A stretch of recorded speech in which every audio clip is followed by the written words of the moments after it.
महायुद्ध शुरू होने के बाद यूक्रेन ने कई बार रूस में मचाई तबाही के आंकड़ों को बताया है, लेकिन आज हम आपको पहली बार बताने वाले हैं कि आखिर यूक्रेन में कितनी तबाही मची है। आइए जरा इसको ध्यान से देखिए कि यूक्रेन में अब तक 360 एयरक्राफ्ट अपने गंवाए हैं।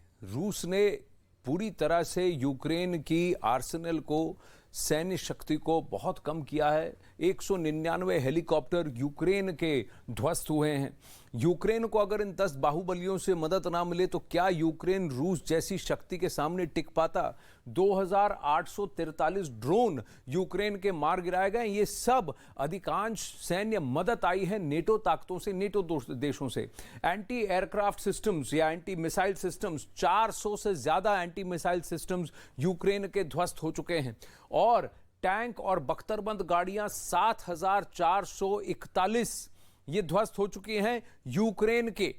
और इसमें अगर आप एडिशनल देखें, रॉकेट लॉन्चर्स 972 इनके ध्वस्त हो चुके हैं। ये सब जो है सैन्य मदद आई है, अधिकांश जो आई है यूक्रेन के पास इन 10 नेटो देशों से आई है।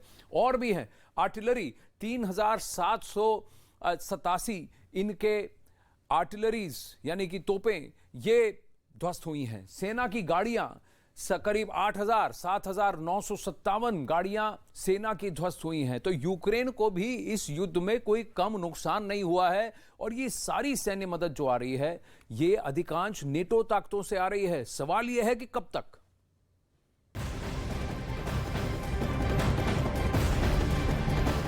वहीं यूक्रेन के हर घातक हमले का जवाब रूस की सेना बारूद से दे रही है।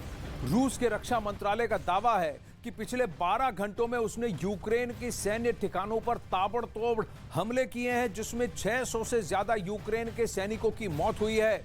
यूक्रेन पर किए इस हमले को रूस बदले की कार्रवाई बता रहा है।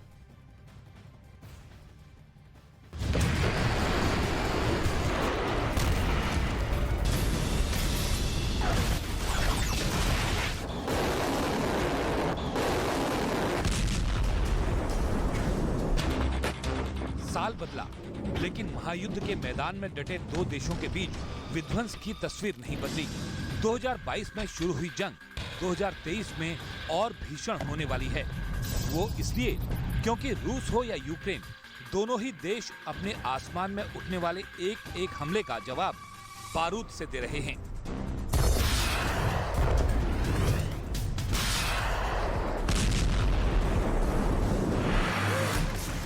1 जनवरी को यूक्रेन ने दावा किया था कि उसने नए साल की शुरुआत रूस के सैन्य ठिकाने को तबाह करके की है और बारूदी संहार में रूस के 400 सैनिकों को ढेर कर दिया है। तो अब उस संहार का रूस की सेना ने बदला लेने का दावा किया है। रूस के रक्षा मंत्रालय का कहना है कि रूस की सेना ने यूक्रेन के सैन्य ठिकाने पर हमला किया, जिसमें यूक्रेन के 600 सैनिक मारे गए हैं। 11वें महीने में तबाही, बर्बादी और हर विघात का बदला दोनों देशों की प्राथमिकता बन चुका है। खैरसोन से लेकर खार्किव तक रूस की सेना अपने बारूद से हर जमीन को तर कर देना चाहती है, जिसके लिए वो अपने घातक हथियार को इस्तेमाल कर रही है।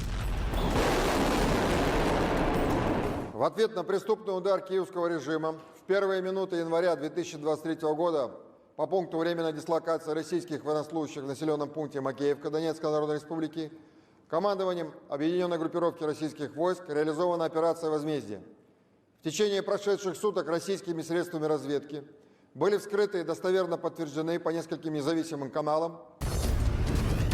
पुतिन की पलटन बदला लेने में कतई देर नहीं कर रही। ये हम नहीं, इन 10 महीनों का इतिहास बता रहा है।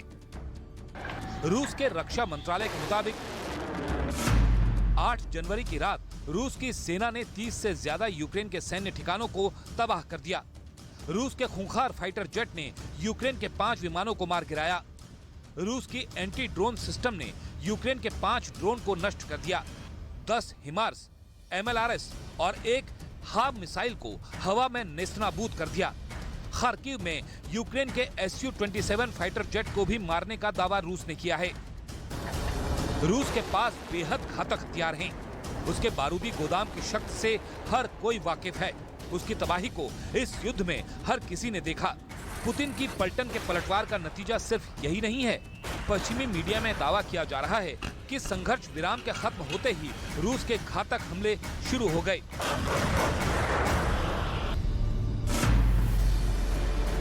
दावा है कि रूस की सेना ने क्रास्नोलिमास्की में यूक्रेन के सैन्य ठिकाने पर टारगेट किया, जिसमें 50 से ज्यादा यूक्रेन के सैनिकों की मौत हुई। रूस के इस बदले को कुछ घंटे ही बीते थे कि यूक्रेन की सेना ने रूस के खिलाफ फिर से चढ़ाई करना शुरू कर दिया। यूनाइटेड स्टेट्स स्ट्रेटेजिक कमांड का दावा है कि यूक्रेन की सेना ने नए भर्ती हुए रूस के सैन्य ठिकानों को निशाने पर लिया। यूक्रेन के इस हमले में रूस के 14 सैनिकों के मारे जाने की खबर है। बारूदी विनाश रुक नहीं रहा है, हमले जारी हैं। दोनों ही देशों की जमीन बारूद से ढक गई है। युद्ध का न अंत दिख रहा है, न अंजाम नजर आ रहा है।